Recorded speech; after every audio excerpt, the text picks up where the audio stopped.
మీ business ఏదైనా మీ ఊర్లో promotion చేయాలంటే అది సుమన్ టీవీతోనే సాధ్యం. ఇప్పుడే సంప్రదించండి. Welcome to Suman TV Kothagudem. నిన్న కేటీఆర్ గారి పర్యటనలో భద్రాద్రి కొత్తగూడెం, పాల్వంచ, ఖమ్మం ఇక్కడైతే పర్యటించడం జరిగింది. కాంగ్రెస్ భరతం పట్టే బాధ్యత మనందరం సమిష్టిగా తీసుకుందాం. రేపు ఇక్కడ గులాబీ జెండా ఎగరేసి ఖమ్మం జిల్లాలో ముగ్గురు మంత్రులున్నా వాళ్ళ వల్ల ఏమి కాదు, ప్రజాబలం ముందు ఎవరైనా సరే తల ఒగ్గక తప్పదు అనే సందేశాన్ని రేపు ఖమ్మం జిల్లా నుంచే ఇద్దాం.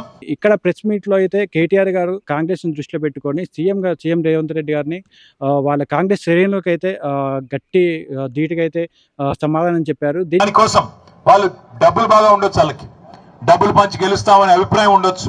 ప్రజలు మేము మాల మీద డబ్బులు కొడితే మాకే ఓటు గుద్దుతారు, మొన్న గుద్దలేదా ఇప్పుడు అట్లే ఇస్తారులే అనుకోవచ్చు. కానీ ఖచ్చితంగా మనం గనక గట్టిగా దీనికి సంబంధించి కేటీఆర్ గారు అనుచిత వ్యాఖ్యలు కూడా చేశారు.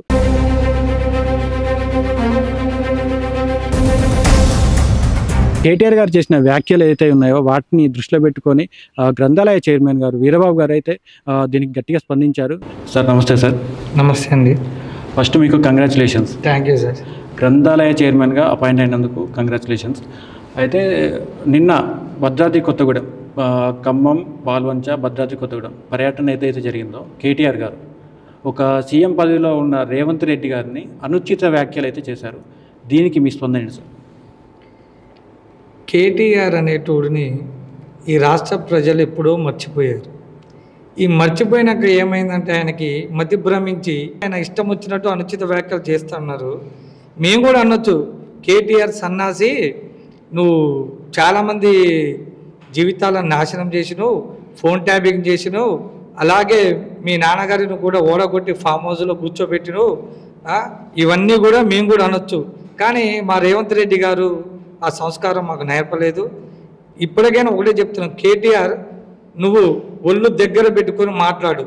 నోటికి వచ్చినట్టు మాట్లాడితే మా చేతులకు పని చెప్పాల్సి వస్తుంది. కార్యకర్తలు అందరూ కూడా ఏం మాట్లాడుతున్నావు? నువ్వు ఖమ్మం జిల్లాకు వచ్చి కాంగ్రెస్ గడ్డ ఇది, నీ ఇష్టం వచ్చినట్టు నువ్వు పిచ్చి ప్రేలాపనలు వెనక ముగ్గురు చెక్క భజనగాళ్ళు వేసుకొని ఏదో నీ నోటికి వచ్చినట్టు మాట్లాడుతుంటే చూస్తూ ఏ కాంగ్రెస్ కార్యకర్త ఊరుకోరు.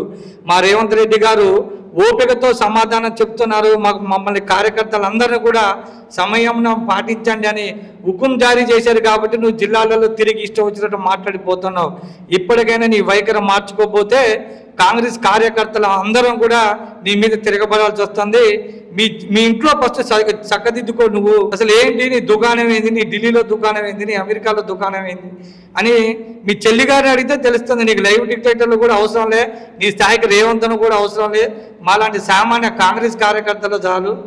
ఇప్పటికైనా ఒళ్ళు దగ్గర పెట్టుకుని మాట్లాడు కేటీఆర్. ఇది ఖమ్మం జిల్లా, ఇది చైతన్యవంతమైన జిల్లా. నువ్వు ఈ జిల్లాకు వచ్చి మా రేవంత్ రెడ్డి గారిని విమర్శించినావంటే నువ్వు ఇంకొకసారి గినక రేవంత్ రెడ్డి గారి మీద ఇష్టం వచ్చేట్టు మాట్లాడితే ఊరుకునే సమస్య లేదని చెప్తున్నాం.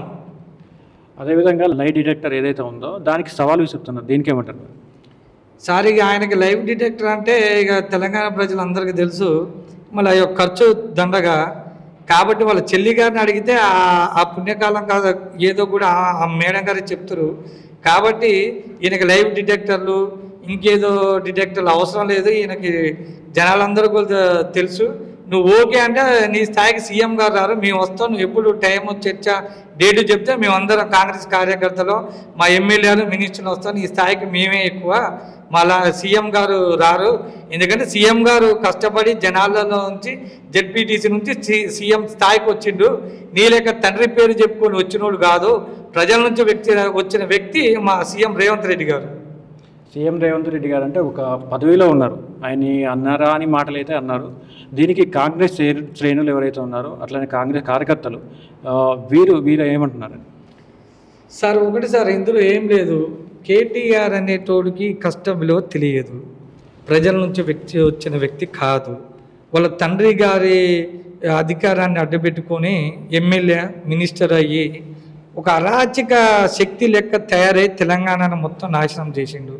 రేవంత్ రెడ్డి గారు ఏంటి, ప్రజల నుంచి జెడ్పీటీసీగా, ఎమ్మెల్సీగా, మన ఎంపీగా, ముఖ్యమంత్రిగా అయ్యి జనాల నుంచి వచ్చిన వ్యక్తి రేవంత్ రెడ్డి గారు. రేవంత్ రెడ్డి గారికి నీకు నక్కకి నాగలోకి అనుకున్న తేడా ఉంటుంది. ఇప్పటికైనా కేటీఆర్ ఇప్పటికైనా నీ అహంకారం, నీ బల్బు మాటలు మార్చుకుంటే ఇప్పుడు ఎన్నో సీట్లు వచ్చినాయి కదా, అందులో 1-2 పెరుగుద్ది అంతే తప్ప ఇట్లే మాట్లాడితే ఈసారి నాకు తెలిసి అయితే ఒక 5 సీట్లు కూడా దాటవు. మీకు ఈ బలుపు తగ్గించుకో, మీ కార్యకర్తలే నిన్ను అసహించుకుంటున్నారు. ఇప్పటికైనా నీ వైఖరి మార్చుకో. నువ్వు 1 అంటే 1000 అనే శక్తి మాకుంది, కానీ ఆ సంస్కారం, ఆ పద్ధతి అవన్నీ కూడా రేణుకా చౌదరి గారు కానీ, మా రేవంత్ రెడ్డి గారు కానీ, కాంగ్రెస్ పార్టీ కానీ కూడా మాకు నేర్పలేదు. ఖబర్దార్ కేటీఆర్, ఇదే నీకు చివరి అవకాశంగా మేము హెచ్చరిస్తున్నాం. అదేవిధంగా కాంగ్రెస్ పాలనలో ఇప్పటివరకు మీరు ఏం చేశారని చెప్పేసి క్వశ్చన్ అడుగుతాను. దీనికి ఏమంటారు? కాంగ్రెస్ పార్టీని ఏం చేసినదే ప్రజలకు తెలుసు. నువ్వేం చేసినావు? 10 సంవత్సరాల్లో కాళేశ్వరం ప్రాజెక్టు కట్టి 1,00,000 కోట్ల అవినీతి చేసినావు. ఇక్కడ ఖమ్మం జిల్లాలో సీతారామ అప్పుడు కాంగ్రెస్ పార్టీ మొదలుపెట్టిన దుమ్ముగూడెం రాజీవ్ సాగర్ని తీసుకొచ్చి సీతారామ ప్రాజెక్టు పేరు మార్చి, డిజైన్ మార్చి 100 కోట్లు తీసుకున్నావు. 1 ఎకరాకైనా నీళ్ళు ఇచ్చావా? ఎక్కడైనా నీళ్ళు ఇచ్చావా? కాళేశ్వరం కడితే అది సగంలోనే కుంగిపోయింది. ఇవాళ తెలంగాణ ప్రభుత్వం, ముఖ్యమంత్రి రేవంత్ రెడ్డి గారు మహిళలకు, పేదలకు, బడుగు బలహీన వర్గాలకు రైతు రుణమాఫీ, రైతు బంధు, రైతు నేస్తం, ఇవన్నీ అనేక సంక్షేమ పథకాలు, మహిళలకు ఉచిత బస్సు, ఫ్రీ బస్సు, ఉచిత గ్యాసు, అలాగే మాలాంటి సామాన్య కార్యకర్తలను కూడా ఇవాళ పెద్ద సీట్లలో కూర్చోబెట్టిన మీ 10 సంవత్సరాలలో ఎవరికైనా ఎక్కడైనా సామాన్య కార్యకర్త కానీ, అమరవీరులు కానీ ఎక్కడైనా తీసుకొచ్చి పలాని పదవి ఇచ్చిందన్న దాఖలాలు ఉన్నాయా? మాలాంటి సామాన్య కుటుంబాలు, రైతు కుటుంబాల నుంచి వచ్చిన వ్యక్తులకు ఇలాంటి అవకాశాలు కల్పించిండు రేవంత్ రెడ్డి గారు. నీకు రేవంత్ రెడ్డి గారికి పోలకేంది?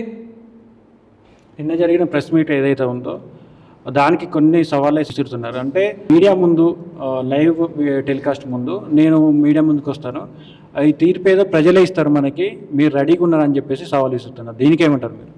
ప్రజలు ఆల్రెడీ తీర్పిచ్చారండి. తెలంగాణ రాష్ట్ర ప్రభుత్వంలో అధికారాన్ని పోగొట్టి వీళ్ళ పొగరానిచ్చి అదొక తీర్పు ఇచ్చారు. మళ్ళీ ఎంపీ ఎలక్షన్ పోయేసరికి వీళ్ళకి ఒక గుండు సున్నా, అది తీర్పు ఇచ్చారు. ఈసారి ప్రజలు ఏమి ఇస్తారంటే వీళ్ళకి అసలు ఇక మన కనీసం డిపాజిట్లు కూడా 119 కాన్స్టిట్యున్సీలో 100 కాన్స్టిట్యున్సీలో వీళ్ళు డిపాజిట్ కోల్పోయే పరిస్థితి ఉంది ప్రస్తుతానికి. ఈ ప్రెస్టేషన్లో ఏం చేయాలో అర్థం కాక ఈ ప్రెస్ మీట్లు పెట్టి, అది ఖమ్మం జిల్లాలో, ఇది కాంగ్రెస్ గడ్డ, గుర్తుపెట్టుకో. నీ ఇష్టం వచ్చినట్టు మాట్లాడిపోవడానికి ఇది ఖమ్మం జిల్లా, కాంగ్రెస్ కార్యకర్తలు ఆదరించే జిల్లా. నీ ఇష్టం వచ్చినట్టు ఇంకోసారి ఈ జిల్లాలో మాట్లాడితే నేను ఈ జిల్లాలో అడుగు కూడా పెట్టనేయమని మా కాంగ్రెస్ కార్యకర్తలు అందరి తరపున హెచ్చరిస్తున్నాం. మీ మీద నమ్మకంతో గ్రంథాలయ చైర్మన్గా మిమ్మల్ని అపాయింట్ చేసి ముందుకు తీసుకెళ్తున్నారుగా, ముందు ఎటువంటి మంచి పనులతో, ఎటువంటి కార్యక్రమాలతో మీరు ముందుకెళ్ళిపోతున్నారు? సార్, నాకు ఈ అవకాశం ఇచ్చినందుకు ముందుగా రాజ్యసభ సభ్యురాలు రేణుకా చౌదరి గారికి, మరియు మా తెలంగాణ రాష్ట్ర ముఖ్యమంత్రి రేవంత్ రెడ్డి గారికి, తుమ్మల నాగేశ్వరరావు గారికి, బట్టి విక్రమార్క గారికి, పొంగులేటి శ్రీనివాసరెడ్డి గారికి, మరియు ఈ 5 నియోజకవర్గాలలో ఉన్న ఎమ్మెల్యేలకు, ఉదయం వీరే గారికి, జిల్లా ప్రెసిడెంట్కు అందరికీ ధన్యవాదాలు. అలాగే వేం నరేందర్ రెడ్డి గారికి, మా పిసిసి అధ్యక్షులు మహేష్ కుమార్ గౌడ్ గారికి, మీ అందరికీ ధన్యవాదాలు. ఈ సీట్ అనేది నాకేదో ఉట్టిగా ఆషామాషిగా రాలేదు. 10 సంవత్సరాలు పార్టీ కోసం కష్టపడి, తిండి తినక అహర్నిశలు పార్టీ కోసం కష్టపడి కార్యకర్తలు కూర్చోబెడితే ఇక్కడ కూర్చున్నా నేను. ఏదో నాకు ప్రమోషన్ కోటాలోనో లేకపోతే రిజర్వేషన్ కోటాలోనో కేటీఆర్ లెక్క వచ్చిన సీటు కాదు ఇది. ఇది కార్యకర్తలు కూర్చోబెట్టి వీరబాబు అక్కడ ఉండాలి జిల్లా కేంద్రంలో, వీరబాబు అయితేనే మనకు న్యాయం చేయగలుగుతాడు అని కార్యకర్తలందరూ అభిప్రాయంతో వచ్చిన సీట్ ఇది. ఈ ఉడత ఊపులకి, ఈ ఎవరికో భయపడే మనస్తత్వం నాది కాదు, మా మేడంది కాదు, మా ముఖ్యమంత్రి రేవంత్ రెడ్డి గారిది కూడా కాదు. నిన్న బీఆర్ఎస్ పార్టీ నాయకులు ఎవరైతే ఉన్నారో కేటీఆర్ గారు ఆయన చేసిన అనుచిత వ్యాఖ్యలకు స్పందించి భద్రాద్రి కొత్తగూడెం గ్రంథాలయ చైర్మన్ వీరబాబు గారు అయితే దీనికి గట్టిగా స్పందించి, ఈ ఉడత ఊపులకి మేము భయపడము, ఏదున్నా మేము ఫేస్ టు ఫేస్ చూసుకుంటాం, ఎక్కడికైనా వెళ్తాం, మేము చేసిన కొన్ని రోజుల పనైనా కరెక్ట్ చేస్తాము, ఎవరికి భయపడమని చెప్పేసి ఆయన మాటల్లో తెలుస్తుంది.